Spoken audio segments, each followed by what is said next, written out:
A paz do Senhor Jesus para você, eu sou o pastor Maxwell Fajardo. Esta é mais uma aula da Escola Dominical da Igreja Assembleia de Deus, Ministério de Perus, em Vila Perus, em São Paulo. É um prazer imenso estar com você em mais esta semana para darmos continuidade ao nosso estudo da Carta de Paulo aos Efésios, com base na revista Lições Bíblicas da CPAD. É a aula das classes de adultos da nossa escola dominical. Nós estamos já há 9 semanas estudando essa revista. Hoje é a lição de número 9, que tem o título O Mistério da Unidade Revelado. Eu gostaria então de convidar você a nos acompanhar nos próximos minutos nesta aula e faremos agora a leitura bíblica da lição de hoje. Hoje nós começamos o 3º capítulo da Carta de Paulo aos Efésios. Mais precisamente, vamos estudar do versículo 1 até o versículo 13. Então, eu gostaria que você me acompanhasse agora na leitura, se for possível aí acompanhando na sua Bíblia ou no aplicativo da Bíblia que você tem aí, ou ouvindo aí a leitura que faremos. Aos Efésios, capítulo 3, do versículo 1 ao versículo 13, que diz o seguinte: Por esta causa, eu, Paulo, sou prisioneiro de Jesus Cristo por vós, os gentios, se é que tendes ouvido a dispensação da graça de Deus que para convosco me foi dada. Como me foi esse mistério manifestado pela revelação, como acima em pouco vos escrevi. Pelo que, quando ledes, podeis perceber a minha compreensão do mistério de Cristo, o qual, noutros séculos, não foi manifestado aos filhos dos homens, como agora tem sido revelado pelo Espírito aos seus santos apóstolos e profetas. A saber, que os gentios são co-herdeiros e de um mesmo corpo e participantes da promessa em Cristo pelo Evangelho, do qual fui feito ministro pelo dom da graça de Deus, que me foi dado segundo a operação do seu poder. A mim, o mínimo de todos os santos, me foi dada esta graça de anunciar entre os gentios, por meio do Evangelho, as riquezas incompreensíveis de Cristo, e demonstrar a todos qual seja a dispensação do mistério que desde os séculos esteve oculto em Deus que tudo criou, para que agora, pela Igreja, a multiforme sabedoria de Deus seja conhecida dos principados e potestades nos céus, segundo o eterno propósito que fez em Cristo Jesus nosso Senhor, no qual temos ousadia e acesso com confiança pela nossa fé nele. Portanto, vos peço que não desfaleçais nas minhas tribulações por vós, que são a vossa glória. Amém. Muito bem, meu irmão. Título, então, da nossa lição, o mistério da unidade revelada. Então, a palavra-chave da lição de hoje é a palavra mistério. Daqui a pouco nós vamos falar sobre esse termo mistério, como ele se aplica a este texto que nós lemos, mas nós precisamos nos lembrar de uma coisa muito importante. Para você que está nos acompanhando em todas as aulas, você está percebendo que as aulas têm uma sequência. Há uma sequência de pensamentos que o apóstolo Paulo está desenvolvendo desde lá do 1º capítulo da carta aos Efésios. Então a gente sempre acaba fazendo um elo, fazendo um gancho com a lição anterior. Então eu lembro para você que na lição anterior, a lição de número 8, lá no finalzinho do capítulo 2 de Efésios, Paulo estava falando sobre o fato de que a Igreja do Senhor está edificada sobre o fundamento dos apóstolos e dos profetas.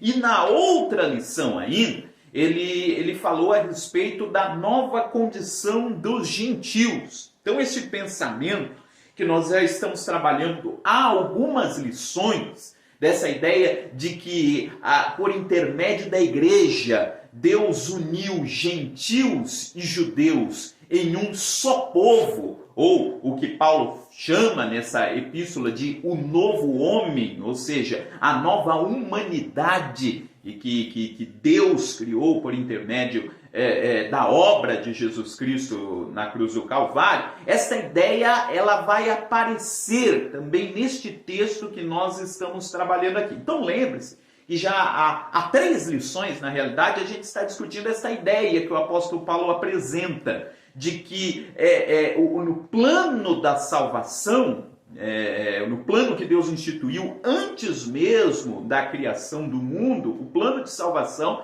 era para que judeus e gentios participassem, como ele diz aqui no texto, fossem coerdeiros da mesma promessa. Então ele está trabalhando essa ideia. Nós falamos nas lições anteriores, inclusive, sobre a metáfora que ele faz utilizando o templo, que lá no templo de Jerusalém havia literalmente um muro que separava os judeus e os gentios, e que Cristo então derrubou o muro de separação, embora aí não seja o muro literal ali do templo, mas ele diz que essa barreira que existia entre judeus e gentios, ela foi derrubada por Cristo, ele quebrou este muro de separação. E aqui no começo do capítulo 3, Paulo ele vai continuar desenvolvendo essa ideia, né? Essa ideia de ter os gentios como parte do mesmo povo, junto com os judeus, desta nova humanidade.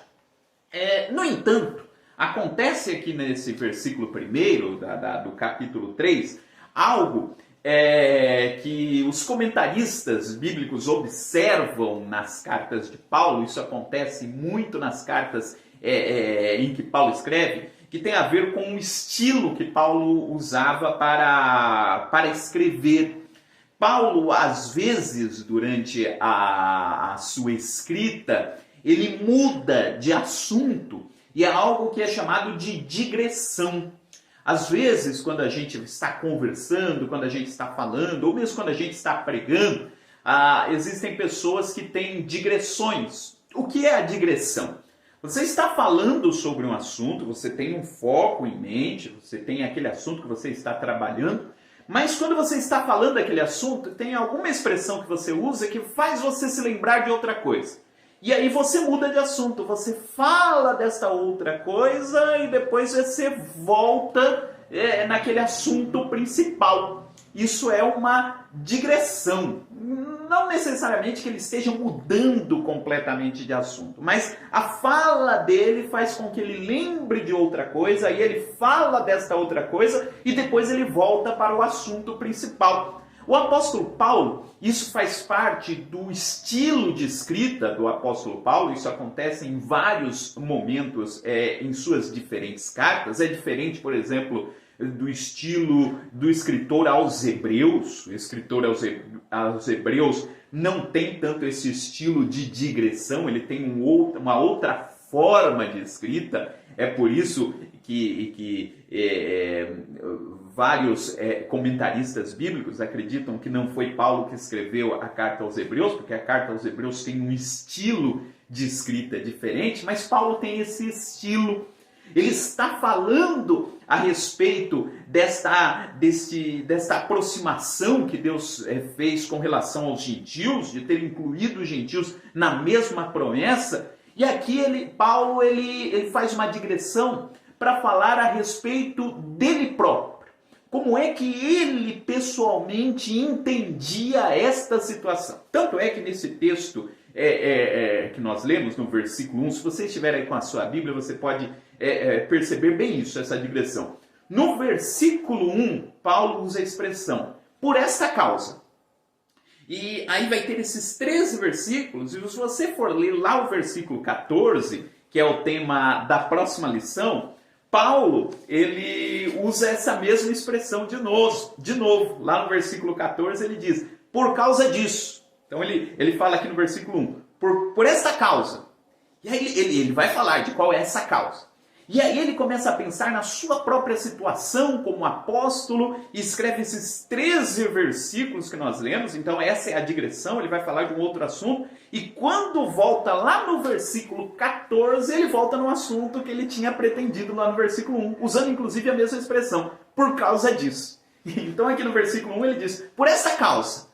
E aí ele começa a falar de outra coisa. E depois lá no versículo 14 ele volta no assunto que ele estava tratando. Então é a digressão, tem a ver com com esse estilo de escrita do apóstolo Paulo, que é bastante interessante. Mas mesmo fazendo essa digressão, ele aparece nesse texto aqui que nós vamos estudar hoje, o tema central. Você vai perceber, inclusive na lição de hoje, nos versículos que nós vamos estudando, principalmente para você que acompanhou as aulas seguintes, a aula 2, nós falamos lá da sublimidade das bênçãos espirituais em Cristo, foi a aula 2 ou a aula 3, se eu não me engano. Você vai perceber que vários desses elementos que já apareceram lá nas aulas anteriores, Paulo retoma nesses versículos. Você vai perceber isso, porque ele tem uma ideia geral, um tema geral que ele quer tratar com os Efésios, e em vários versículos esse tema geral vai aparecendo. Então, veja, na lição passada, nas lições passadas, Paulo estava falando a respeito disso, né? Os gentios que até então estavam fora de todos os rituais, né, dos judeus, estavam distante das promessas de Deus, estavam numa outra realidade distante de Deus, eles foram aproximados. Cristo derrubou a parede de separação. E aí Paulo ele se lembra de uma coisa, porque quando Paulo estava escrevendo a carta aos Efésios, Paulo estava preso. Essa informação ela é importantíssima. Quando Paulo escreve a sua carta aos Efésios, Paulo estava preso, lá na primeira lição nós falamos sobre isso, e ele estava preso em Roma. É a prisão que está narrada lá no finalzinho do livro de Atos dos Apóstolos. Se você ler Atos dos Apóstolos capítulo 28, você vai ver que o livro de Atos dos Apóstolos termina com o apóstolo Paulo preso na cidade de Roma. Foi quando estava preso na cidade de Roma que ele está escrevendo essa carta aos Efésios. Então Paulo está escrevendo essa carta preso em Roma. E como era a prisão dele em Roma? Ele estava numa casa alugada, então ele teve que alugar uma casa em Roma e ele não podia sair da casa. Tinha um soldado que ficava lá vigiando ele o tempo todo, 24 horas por dia. Paulo ele não podia sair de lá. Na casa ele podia receber as visitas dos irmãos, então tinham irmãos que visitavam ele podia escrever cartas, mandar para os irmãos, mas ele não podia sair de lá. Ele estava numa prisão domiciliar, né? Inclusive dependendo da ajuda financeira dos irmãos. Foi nesse contexto que ele escreveu também a carta aos Filipenses, em que ele agradece ao sustento financeiro, porque o prisioneiro ele ficava em prisão domiciliar, mas ele era obrigado a bancar, né, o aluguel da casa que ele estava morando. Então era essa a situação. Paulo estava preso em Roma quando escreve essa carta. E aí Paulo, preso, escrevendo sobre essa nova condição dos gentios, e aí ele lembra para os irmãos, olha irmãos, inclusive, olha, eu estou falando, imagina como se Paulo estivesse conversando com os irmãos lá de Éfeso, dizendo, irmãos, olha, eu estou falando sobre isso, sobre o fato agora de que os gentios foram trazidos para perto, de que Jesus derrubou este muro, e inclusive, irmãos, e aí que vem a digressão de Paulo, inclusive, irmãos, eu estou preso aqui por esse motivo. Por que o apóstolo Paulo estava preso? Qual era o motivo que fez com que ele estivesse preso em Roma? O que motivou toda a prisão de Paulo, essa prisão de Paulo, foi justamente a pregação dele de que os gentios também estavam incluídos no plano de Deus. Então Paulo não somente, veja como é profundo isso, Paulo não somente está pregando sobre esse evangelho universal, esse evangelho que alcança a todos os povos, mas ele estava preso justamente por este motivo. Então veja, se Paulo, ao ter ido para Jerusalém, ele tivesse abrandado a sua mensagem, ele tivesse deixado de lado esse aspecto do evangelho, não tivesse falado que o evangelho também incluía gentios, enfim, ele não estaria preso. Paulo estava plenamente consciente que o motivo da sua prisão era justamente essa mensagem que ele estava dizendo aos Efésios. Irmão, eu acredito tanto nisso que eu estou falando, que inclusive eu estou preso por conta disso. É a minha convicção de que Deus também incluiu os gentios, e eu acreditei nisso, levei isso até as últimas consequências, ao ponto, inclusive, de estar preso. Então é isso que ele diz, olha. Por essa causa, eu, Paulo, sou prisioneiro de Jesus Cristo. Eu estou preso aqui por conta disso. Eu sou prisioneiro de Jesus Cristo por vós, os gentios. É por conta desta causa que hoje eu estou preso. Se é que tendes ouvido a dispensação da graça de Deus que para convosco me foi dada. Ou seja, irmãos, se vocês de fato receberam o que eu preguei, vocês vão perceber que esse é o motivo aqui da minha prisão. A dispensação da graça de Deus. Deus me deu esta mensagem, Deus é quem colocou esta convicção no meu coração, e essa convicção, eu levei essa convicção até as últimas consequências, ao ponto de ser preso. Se você ler lá o livro de Atos dos Apóstolos, você vai ver todo esse contexto em que o apóstolo Paulo foi preso, toda a confusão que foi armada contra o apóstolo Paulo lá em Jerusalém, justamente por conta dos judeus que se voltaram contra Paulo, justamente por conta disso que ele tinha pregado. E aí ele prossegue no versículo 3. Como me foi este mistério manifestado pela revelação, como acima em pouco vos escrevi. Ou seja, ele está dizendo, irmãos, eu estou preso porque esse mistério me foi revelado e eu comecei a pregar. E que mistério é esse? Bom, e aí é o título da lição. O mistério da unidade revelada. O que é essa palavra mistério? Então, o nosso comentarista da lição, o pastor Douglas Batista, ele diz lá no tópico 1 da lição que o conceito bíblico da palavra mistério, essa palavra mistério, ela significa segredo ou doutrina secreta. Indica alguma verdade divina que esteve oculta e que passou a ser conhecida. Ou seja, às vezes essa palavra mistério, às vezes a gente acaba utilizando ela de maneira assim bem isolada, ou às vezes a gente entende que várias coisas podem ser um mistério. Mas o que é o mistério? Nesse sentido que aparece aqui neste capítulo. Mistério, então, é uma verdade divina que não foi revelada. Se alguém conhece aquilo, se alguém soubesse, já não seria mais mistério. Então, é aquela informação sigilosa, aquela informação que o homem não teve acesso. Então, veja, o apóstolo Paulo está dizendo o seguinte: eu estou pregando a respeito de uma informação que anteriormente ela não tinha sido mostrada aos homens, não tinha sido revelada, não havia sido compartilhada por Deus. Por isso ela era mistério. Mistério enquanto ela não tinha sido apresentada. E a partir do momento que ela foi apresentada para nós, ela foi revelada. E aí entra esse termo que o apóstolo Paulo diz, a revelação. O que é a revelação? A revelação é quando um mistério, uma informação que ninguém sabia, uma informação que até então ninguém tinha tido acesso, essa informação ela foi trazida à tona, ela foi revelada. Nós falamos, inclusive, nas aulas anteriores, se eu não me engano foi na aula 2 ou foi na aula 3, a respeito dessa ideia de mistério e de revelação. Para você que não é tão jovem assim, para você que nasceu ainda no século XX, eu sei que tem várias pessoas que nos assistem que já nasceram no século XXI e talvez não lembrem disso, mas antigamente, você que é do século XX, assim como eu, você lembra que houve um tempo que não existia foto digital e que a gente tirava foto com aquela maquininha, lembra lá da maquininha Kodak?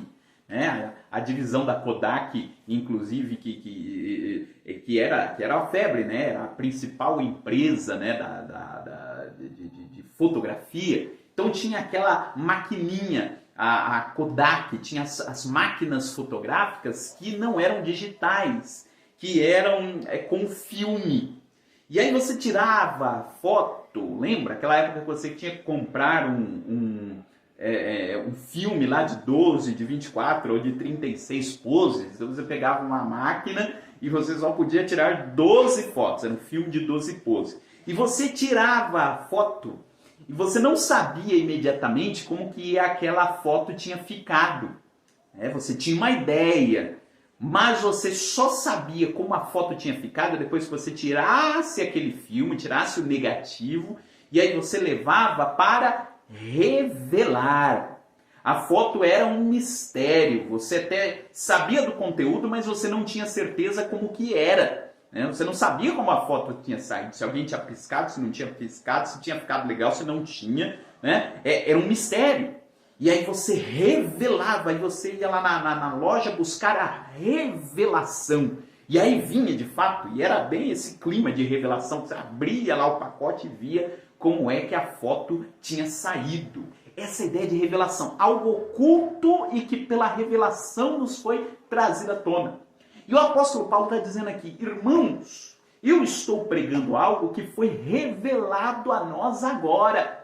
Algo que Deus revelou, era uma informação que estava oculta, mas que Deus revelou e apresentou todos os detalhes para nós justamente agora. Deus trouxe essa revelação, essa informação nova para nós, para os apóstolos, para os profetas, e é isso que nós pregamos. E no meu caso, eu fui inclusive preso por conta desta mensagem que Deus me deu para pregar. E qual era esse mistério, essa verdade divina que estava oculta? Então, a princípio, a gente vai olhar para o texto e vai dizer o seguinte, não, a mensagem que estava oculta é que Deus queria salvar os gentios. Só que, se você for lá para o Antigo Testamento, você vai perceber que essa não era uma verdade oculta. Porque lá no Antigo Testamento há diversas referências, diversos textos bíblicos que indicam claramente que era o propósito de Deus, sim, estender a salvação aos gentios. Isso já estava dito lá no Antigo Testamento. Inclusive, quando Deus chamou o patriarca Abraão, o que ele disse para Abraão? Abraão, em ti serão benditas todas as famílias da terra. Então, o que eu estou dando para você, Abraão, não é só para a sua descendência. Pela sua descendência chegará a bênção para todas as famílias da terra. A bênção, ela é universal. Há salmos que indicam isso, de que Deus havia chamado Israel para que Israel fosse bênção para todo mundo. E fora outros textos até mais famosos da Bíblia, lembre-se, por exemplo, do livro de Jonas, em que Deus ouviu a oração dos ninivitas que se arrependeram, ou seja, um Deus que se voltou para os gentios lá também. Então, há também na descendência de Cristo, ou melhor, nos ascendentes de Cristo, na árvore genealógica de Cristo, alguns gentios que entraram lá. O caso de Raabe, por exemplo. Então, veja, não era um mistério de que Deus também aceitaria os gentios. Aí você me pergunta, então qual é o mistério que o apóstolo Paulo está pregando? Veja, então já tinha-se essa ideia de que Deus incluiria os gentios. Mas o que se pensava era o seguinte, ok, vai chegar um dia em que o Messias vai vir aqui em Jerusalém, o Messias vai assumir o poder, e aí todos os gentios virão, os gentios serão incluídos, ok? Eles serão incluídos, mas ainda continuará havendo a primazia dos judeus. Então acreditava-se apenas nessa ideia da inclusão dos gentios no plano de salvação nesse sentido. Os judeus continuam aqui, continuam tendo foco, continuam tendo um contato diferenciado com Deus, e vem os gentios. Os gentios são aceitos como prosélitos, ou seja, foi permitida a possibilidade de que os gentios estivessem aqui. Mas ainda há essa separação entre judeus e gentios. E aí Paulo está dizendo, qual é o mistério que foi revelado? Qual é a informação nova que agora os apóstolos e os profetas estão transmitindo? O mistério que foi revelado, então, não é que os gentios foram incluídos, mas numa condição inferior. Não. O mistério que foi revelado é que gentios e judeus participam, a partir de agora em Cristo, exatamente da mesma promessa. Não há ideia de um povo superior e de um povo inferior. Inclusive, nos versículos posteriores, ele explica o mistério, isso que eu estou falando aqui. Olha, versículo 5. Ele diz que esse mistério, noutros séculos, não foi manifestado aos filhos dos homens como agora, mas tem sido revelado ao Espírito, aos seus santos apóstolos e profetas. A saber, que os gentios são co-herdeiros e de um mesmo corpo e participantes da promessa em Cristo pelo Evangelho. Esse é o mistério. Os gentios não somente foram incluídos, eles não somente foram aproximados, mas eles se tornaram co-herdeiros. Co-herdeiros. Ou seja, eles têm a mesma herança que os judeus também tinham. Não há mais distinção alguma entre judeus e gentios. Eles são co-herdeiros da mesma promessa e são participantes da promessa em Cristo pelo Evangelho. Esse é o mistério. Esse é o mistério revelado, né, de que não há mais nenhum tipo de barreira. E como eu falei, não é que lá no Antigo Testamento essa ideia de aproximação dos gentios não estivesse apresentada. Está. Mas veja, no versículo 5 ele diz que esse mistério não foi manifestado aos filhos dos homens como agora. É como se Paulo dissesse, ó, lá no Antigo Testamento ele até que foi apresentado, mas não como agora. A gente não sabia todos esses detalhes igual a gente sabe agora. A gente achava que os gentios seriam incluídos, mas numa condição inferior. Mas agora Deus mostrou que não. Deus mostrou que gentios e judeus têm o mesmo direito. Não é direito no sentido de que eles conquistaram alguma coisa, mas enfim, que o mesmo sangue de Cristo alcançou tanto um e quanto o outro e os fez estarem na mesma posição. Por isso é que os sacrifícios lá do Antigo Testamento perderam a validade. Por isso é que Deus estabeleceu uma nova aliança conosco, não mais baseada na lei, mas uma aliança que faz com que todos se aproximem de Cristo. E essa questão que o apóstolo Paulo está tratando aqui, ela foi difícil de ser compreendida, inclusive, se você ler lá no livro de Atos dos Apóstolos, você vai perceber que até as primeiras lideranças, o apóstolo Pedro, quando pregou o evangelho lá na casa de Cornélio, lá em Atos capítulo 10, capítulo 11, ele teve dificuldade, ele teve toda uma dificuldade para dizer isso para os líderes da igreja. Ele teve que se justificar e dizer, olha, Deus também derramou o seu espírito aos gentios. Porque parece que era algo ainda visto com certo pé atrás, com certa reticência, né? E o apóstolo Paulo está dizendo, olha, Deus está revelando isso para nós agora. Ou seja, Deus está fazendo conhecida para nós, neste momento, aos seus apóstolos e os seus profetas, a verdade dessa palavra. Apresentou isso para Pedro. Então, inclusive o próprio Pedro, antes de pregar a Cornélio, Deus se manifestou, deu uma visão lá para ele, para que ele pudesse compreender que ele deveria ir lá. Então, houve essa dificuldade inicial. E o apóstolo Paulo diz, é por conta desta dificuldade do entendimento desse mistério, do entendimento dessa revelação, que eu estou aqui hoje preso. Mas lá no finalzinho do texto de hoje ele fala de novo sobre a sua prisão e nós voltaremos a falar sobre isso. Um outro aspecto que eu gostaria de destacar aqui com você e que às vezes faz parte de uma leitura simplista que é feita a respeito dessa inclusão aí dos gentios. Às vezes tem-se essa ideia de que Deus incluiu os gentios como uma segunda opção, né? Olha, Deus escolheu a igreja, às vezes se tem essa ideia. É como se Deus tivesse escolhido a igreja porque o seu plano primeiro com Israel não deu certo. Então há quem pense dessa forma. É como se Deus escolheu um povo lá no Antigo Testamento, aí não deu certo com o povo lá, agora Deus levantou um novo povo. E não é isso. Paulo está dizendo aqui que este plano já era um plano estabelecido desde a fundação do mundo. Não é porque Deus estabeleceu a sua salvação a todos, isso não aconteceu porque os judeus, Israel como um todo, não recebeu. Então, como Israel não recebeu, agora essa salvação ela é estendida a todos. Não, o plano sempre foi o de estender a salvação a todos. E Israel fazia parte desse plano. Ou seja, Deus queria salvar toda a humanidade, Deus amou o mundo de tal maneira, Deus disse lá para Abraão, em ti serão benditas todas as famílias da terra. Abraão, eu quero estender a minha bênção sobre todo mundo, sobre todas as famílias da terra. E eu vou usar a sua descendência para isso. E nesse sentido, Israel cumpriu a sua missão. Porque mesmo duvidando, mesmo voltando as costas para Deus em tantos momentos, mesmo caindo no pecado da idolatria, sempre houve lá um remanescente fiel e no final das contas Israel cumpriu a função de trazer o Messias ao mundo. O Messias ao mundo veio por intermédio de Israel. Ainda que a nação de Israel como um todo tenha rejeitado o Messias, mas a nação de Israel trouxe o Messias ao mundo.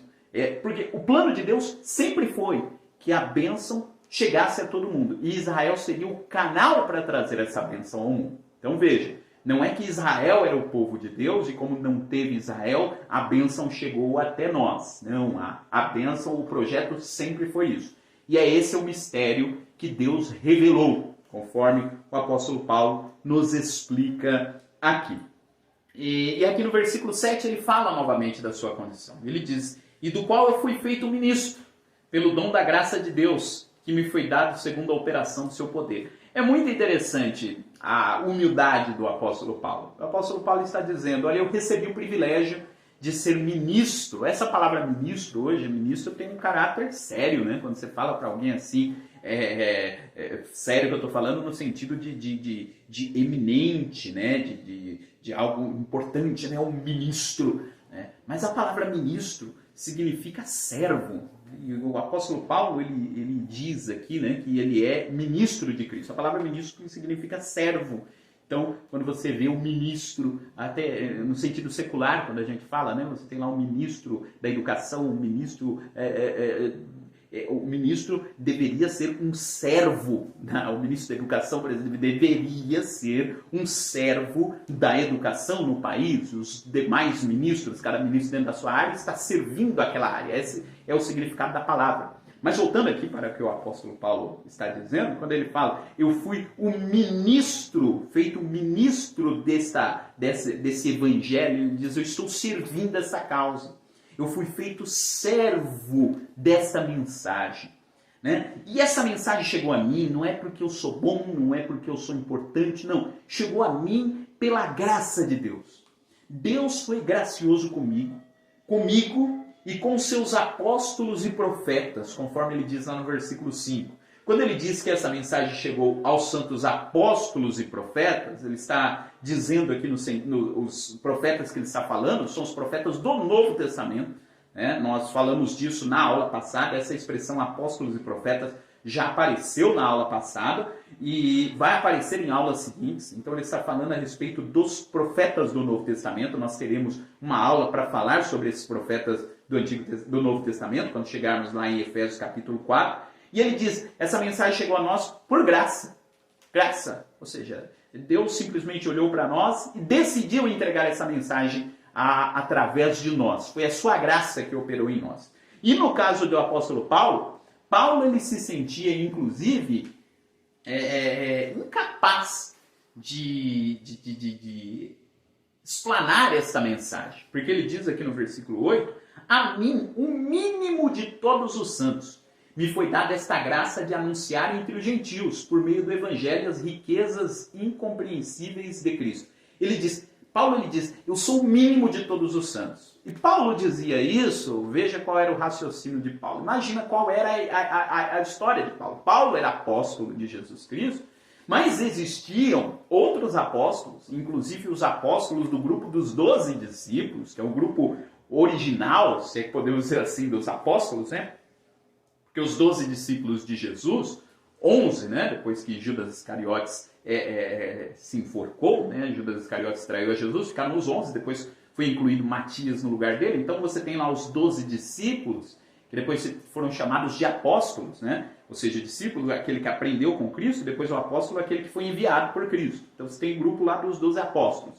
E há outras pessoas no Novo Testamento que não faziam parte dos 12, que eram chamadas de apóstolos. A gente vai ver isso em algumas lições lá para frente. Por exemplo, Barnabé é chamado de apóstolo, você tem Andrônico, Júnia, que são chamados de apóstolos, né, no Novo Testamento, e Paulo também. E veja, e quando estávamos falando a respeito desses outros apóstolos, o que os outros apóstolos estavam fazendo alguns anos antes? Alguns anos antes, quando você pega Pedro, você pega Tiago, né, do grupo dos 12 discípulos, o que estavam fazendo esses apóstolos alguns anos antes? Estavam seguindo Jesus. O que estavam fazendo? O que estava fazendo André, por exemplo, alguns anos antes? Estava seguindo a Jesus. E Paulo, o que estava fazendo nessa mesma época? Ele era fariseu. E alguns anos depois que a igreja foi constituída, ele estava lá perseguindo a igreja de Deus. Paulo ele não teve o privilégio de andar com Jesus, embora tenha tido o privilégio de encontrar-se com Jesus vivo lá no caminho de Damasco. Mas Paulo está dizendo, olha, eu sou o menor. Eu persegui a igreja de Cristo. Os outros apóstolos caminharam com Jesus, eles viveram ali com Jesus. Eu não tive esse privilégio. Pelo contrário, isso talvez era algo que mexia muito com o apóstolo Paulo, com o coração do apóstolo Paulo. Pelo contrário, eu perseguia a igreja de Deus. Então eu sou o menor dos apóstolos. E mesmo assim, e aí ele ressalta esse valor da graça de Deus, mesmo assim, ele me fez ministro do seu evangelho. Ele me deu o privilégio de trazer esta mensagem maravilhosa de que Deus também incluiu os gentios no seu plano. Aliás, que os gentios já estavam incluídos antes da fundação do mundo. Esse sempre foi o projeto de Deus. Mas Deus revelou a mim, que sou apóstolo, aos demais apóstolos e aos profetas que estão desenvolvendo o seu trabalho agora. Deus apresentou essa ideia de forma clara para nós. Ele revelou e nós estamos divulgando. E a mim, mesmo com o passado que eu tinha, Deus me deu o privilégio de ser ministro, de ser servo dessa mensagem. Então o coração do apóstolo Paulo estava cheio de alegria, de satisfação pelo tamanho da graça de Deus conferida a ele. E prosseguindo aqui nos próximos versículos, ele diz no versículo 9: e demonstrar a todos qual seja a dispensação do mistério, que desde os séculos esteve oculto em Deus que tudo criou. Ou seja, Paulo está dizendo, a minha função como apóstolo é explicar às pessoas a dimensão desse mistério. Falar como isso é glorioso. O glorioso fato de que em Cristo, como diz aqui o próprio título da lição, há agora uma unidade. Uma unidade. Nós somos um em Cristo. E o que é falar de unidade? É possível que haja, por exemplo, uma união sem que necessariamente haja uma unidade, né? Podemos dizer que a unidade seria a plenitude da ideia de união. Porque você pode unir várias coisas, colocando uma coisa do lado da outra, encadear uma coisa do lado da outra, mas você consegue ainda distinguir o que é uma coisa e o que é outra coisa, né? Mas quando você tem uma unidade, você não consegue mais distinguir o que é uma coisa ou o que é outra coisa. Quando você vai fazer um bolo, por exemplo, você pode unir, antes de começar lá a receita, você pode unir os ingredientes. Aí você coloca lá a farinha, você coloca lá o ovo, você coloca lá o óleo, aí você coloca tudo lá na tigela. E aí você olha e fala, os ingredientes estão unidos. Mas você consegue observar onde está o ovo, onde está o leite, onde está a farinha, está ali. Mas a partir do momento que você começa a misturar, chega um momento que fica uma massa homogênea. Ou seja, chega um momento em que você não consegue mais distinguir o que é cada um daqueles elementos. Porque virou uma unidade. Quando você olha o bolo feito, Você não olha mais um pedaço de leite, uma parte leite, outra parte ovo, outra parte óleo e mais o que for necessário aí no bolo que você for fazer. Você vê uma unidade, você vê um bolo. E Paulo está dizendo que Cristo, então esse é o título da lição, Mistério da Unidade. Então, por estarmos em Cristo, não há mais essa distinção. Ou seja, não é porque alguém é judeu que ele tem uma posição diferenciada. Não, é uma unidade.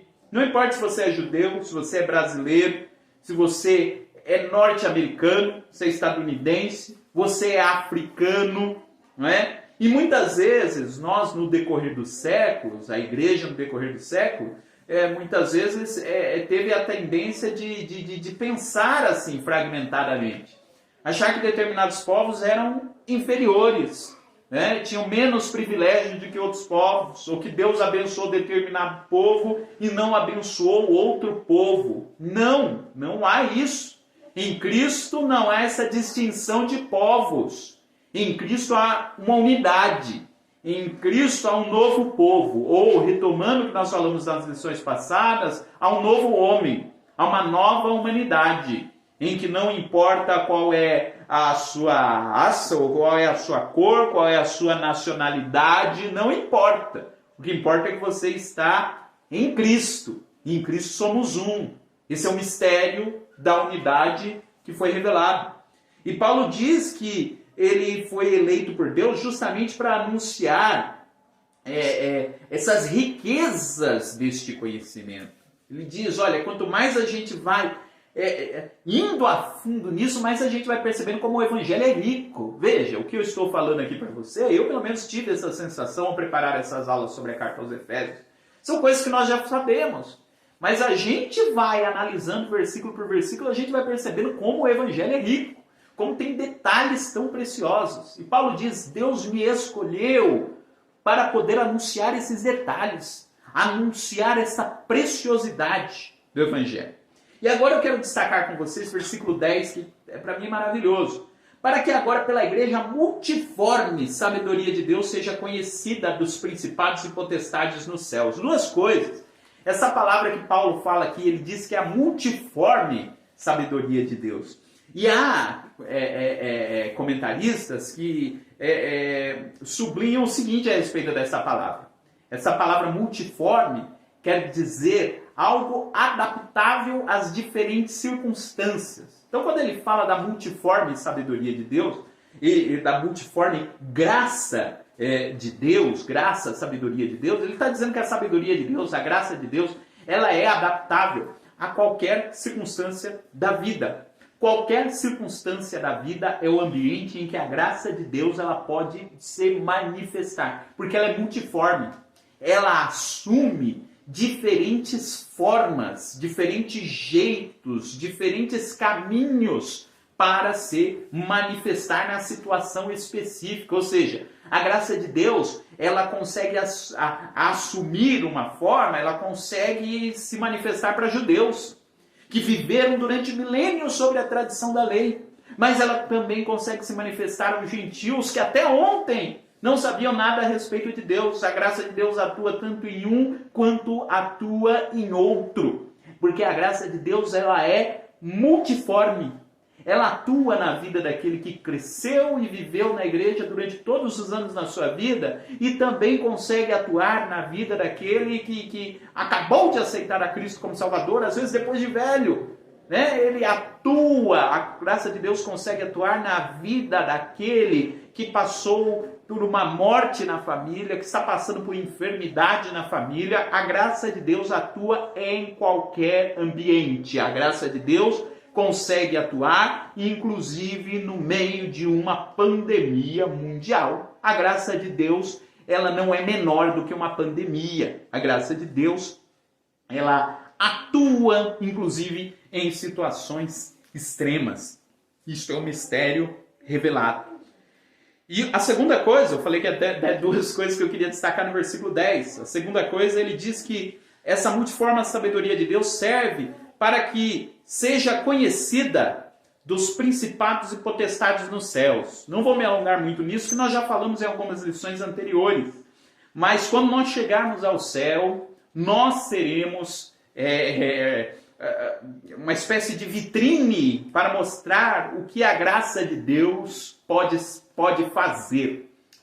Ele diz aqui que a graça de Deus vai ser conhecida dos principados e potestades nos céus. Quando a igreja chegar no céu, a igreja vai servir para mostrar para todo o universo o que a graça de Deus pode fazer por alguém. Nós falamos isso algumas lições atrás. Deus vai usar a igreja, Ele está usando a igreja aqui na terra, mas a igreja chegando no céu, a igreja também terá esse propósito de demonstrar a graça de Deus. A plenitude da graça de Deus, o resultado final da graça de Deus será mostrado por toda a eternidade através da igreja. Paulo já tinha falado disso lá no capítulo 1 da carta aos Efésios. E para terminar ele diz, segundo o eterno propósito que fez em Cristo Jesus, nosso Senhor. De novo, esse propósito é eterno, esse propósito não é algo novo, não é um plano B. Não é que Deus estava trabalhando com Israel e no meio do caminho Deus teve um plano B. Não, Deus não teve um plano B. Foi um eterno propósito que Ele já havia estabelecido lá em Cristo, no qual nós temos ousadia e acesso com confiança pela nossa fé nele. Tudo isso nos provê de confiança, de ousadia para nós nos aproximarmos de Deus, no qual temos ousadia e acesso com confiança pela fé nele. E agora no versículo 13, que é o último versículo de hoje, ele diz aqui: portanto vos peço que não desfaleçais nas minhas tribulações por vós, que são a vossa glória.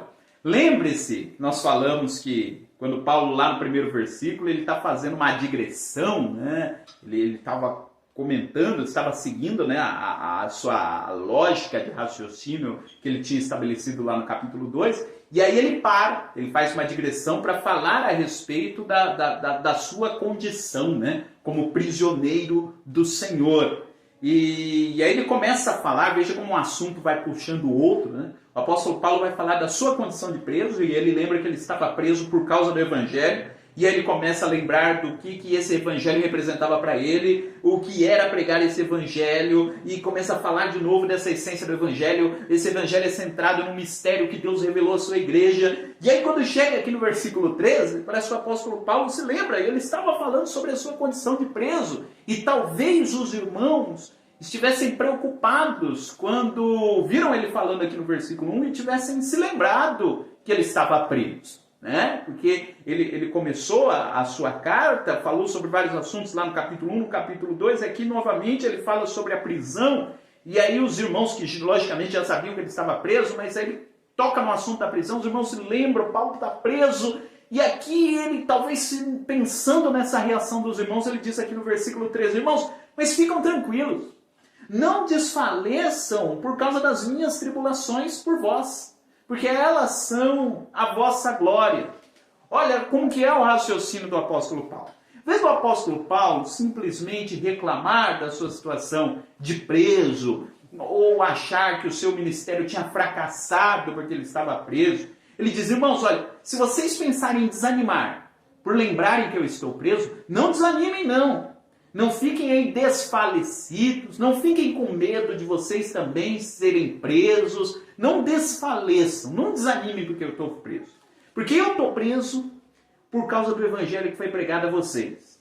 Ou seja, se eu não estivesse preso, é lógico, não era apenas o apóstolo Paulo que estava pregando, mas no caso aqui dos Efésios, foi ele que pregou para aquela igreja de Éfeso, ele tinha uma ligação muito grande com aqueles irmãos, ele diz, irmãos, foi por causa de situações como essa que eu estou passando aqui, que o evangelho chegou a vocês. Então a minha prisão não deve ser motivo de tristeza para vocês. A minha prisão deve ser motivo de glória para vocês. A minha prisão é a glória de vocês. Porque a minha prisão mostra que o evangelho foi pregado para vocês, os gentios. Se eu tivesse me eximido da minha função, da missão que Deus colocou em minhas mãos de pregar o evangelho aos gentios, eu não estaria preso. Mas também vocês não teriam recebido o evangelho. Então, irmãos, não fiquem preocupados, mas se alegrem. porque para mim o fato de eu estar preso não indica que o meu ministério parou, que o meu ministério acabou. Né? Na carta aos Filipenses ele desenvolve mais essa ideia a respeito de como ele via essa sua prisão. Se você tiver aí interesse no assunto, leia lá a carta de Paulo aos Filipenses, onde ele fala como ele via a prisão. Mas aqui ele toca nesse assunto bem rápido com os irmãos de Éfeso. Ele diz, irmãos, não desfaleçam não. Eu estou aqui preso, mas se eu não tivesse pregado o evangelho, eu não estaria preso, mas também vocês não teriam conhecido a Cristo. Então eu estou feliz, porque eu estou preso, mas eu estou feliz por vocês.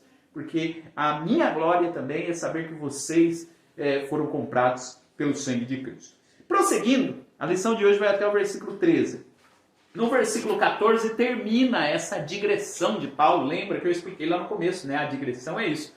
O apóstolo Paulo está falando de um assunto e aí ele lembra de outro, fala sobre aquele assunto e depois volta no assunto principal. Né? Tem vários pregadores que fazem digressão. Eu sei que eu faço algumas digressões, às vezes, aqui na aula. Né? Fala a respeito de algum outro assunto e depois volta no tema principal. Na próxima aula, que é o versículo 14, ele volta no assunto principal e usando a expressão por causa disso. Ou seja, ele faz essa pausa, ele abre esse parênteses, né, na sua fala para falar da sua condição, e aí ele fala do mistério do evangelho, e aí ele fecha o parênteses e volta no assunto que estava no seu raciocínio anterior. E é isso que nós estudaremos na próxima lição, que é a partir do versículo 14, né, em que o apóstolo começa aí com essa expressão, por causa disso. Por causa disso, o quê? Então nós estudaremos isso na próxima lição. Você é o meu convidado a estar conosco na próxima semana, em que estudaremos a lição de número 10, a intercessão de Paulo pelos Efésios. E falando em intercessão, eu quero interceder por você, quero orar em seu favor nesse instante, orar para que o conhecimento desse evangelho glorioso possa permanecer no seu coração. Nós estamos numa situação atípica que nós não vivemos anteriormente, não podemos estar com todos os nossos irmãos reunidos na igreja como estávamos acostumados, mas a nossa oração é para que mesmo nesse tempo o evangelho ele possa florescer, o evangelho ele possa brotar, o evangelho ele possa continuar a dar frutos, como eu tenho certeza que tem dado frutos aí na sua vida. Então vamos orar nesse instante. Amado Deus, glorioso Pai, eu te louvo e te engrandeço por todas as coisas. Muito obrigado, Senhor, pela vida desse teu servo, dessa tua serva que está nos acompanhando. Muito obrigado, Senhor, por esse privilégio que temos de poder compartilhar da tua palavra. Queremos pedir que o teu nome continue a ser glorificado em nossas vidas, que o Senhor nos dê graça, que o Senhor nos dê ousadia para podermos nos apresentar diante de Ti, conforme foi escrito aqui neste texto. Sê conosco, Senhor. Abençoa todos aqueles que têm esse interesse, esse desejo de se aproximar mais e mais da Tua palavra por intermédio da escola dominical. Abençoa, Senhor, a cada um que nos acompanham. É o nosso pedido em nome de Jesus. Amém. Amém, meu querido? Que Deus possa abençoar a sua vida. Você que não está inscrito ainda no canal, se inscreva lá para receber as notificações também. Aí quando chegar um vídeo novo, você vai ser avisado. Vai ficar mais fácil ainda para você localizar. Mas de qualquer forma, semanalmente estamos aqui trazendo uma nova lição para você, da classe de adultos, da classe de jovens, e com certeza isso tem edificado a sua vida. Que Deus te abençoe, um forte abraço e até a próxima semana.